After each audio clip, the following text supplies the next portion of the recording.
নানা আয়োজনের মধ্য দিয়ে প্রথমবারের মতো Jessore Addin Sakina women's medical college ও নার্সিং ইনস্টিটিউটের শিক্ষার্থীরা পালন করল পহেলা বৈশাখ। দিনভর নানা সাংস্কৃতিক আয়োজনে মুখর ছিল ক্যাম্পাস। প্রতি বছরই এমন আয়োজনের দাবি শিক্ষার্থীদের। যশোর থেকে তামান্না ফারজানার পাঠানো রিপোর্ট জানাচ্ছেন তরিক ইসলাম।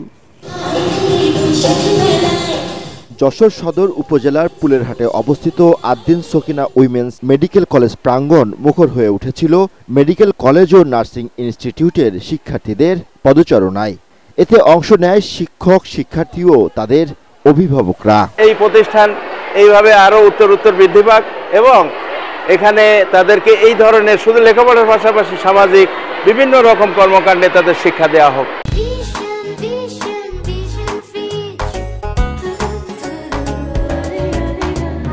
সাংস্কৃতিক অনুষ্ঠানে আবৃত্তি, গান, নৃত্য পরিবেশন করেন শিক্ষার্থীরা। অংশ নেয় বিদেশি শিক্ষার্থীরাও।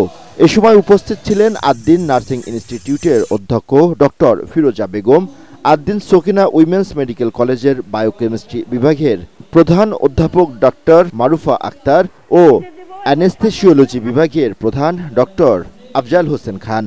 1432 সেই সনে এসে আমাদের সবারই রঙিন একটা দিন হিসাবে এই নববর্ষ দিনটি গেল এবং আমরা চাইবো যে প্রত্যেক বছর এরকম করে আরো সুন্দর করে অনুষ্ঠান আয়োজন করা হোক। In our college they are celebrating Bengali New Year. It is very interested to see these food stalls and we all decorated and we enjoying very well.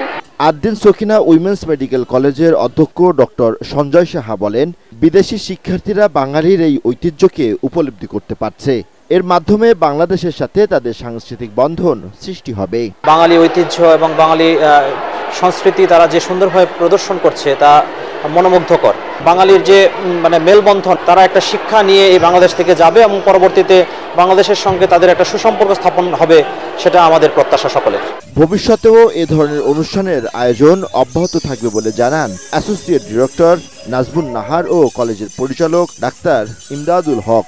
ভবিষ্যতেও ইনশাআল্লাহ এই ধরনের উদ্যোগ আমরা নিব এবং আমাদের দেশীয় কালচারের সাথে আমাদের বিদেশি যে শিক্ষার্থী আছে তারাও আমাদের এই বাঙালি ঐতিহ্যকে তাদের হৃদয়ে ধারণ করে তারাও প্রোগ্রামটা খুব সুন্দরভাবে অংশগ্রহণ করেছে।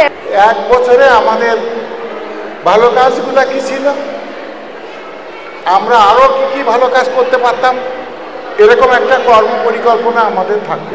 পড়াশোনার পাশাপাশি দেশের সংস্কৃতিকে লালন করার এমন আয়োজন অব্যাহত রাখার প্রত্যাশা শিক্ষার্থী ও অভিভাবকদের। Bureau report, ATN Bangla.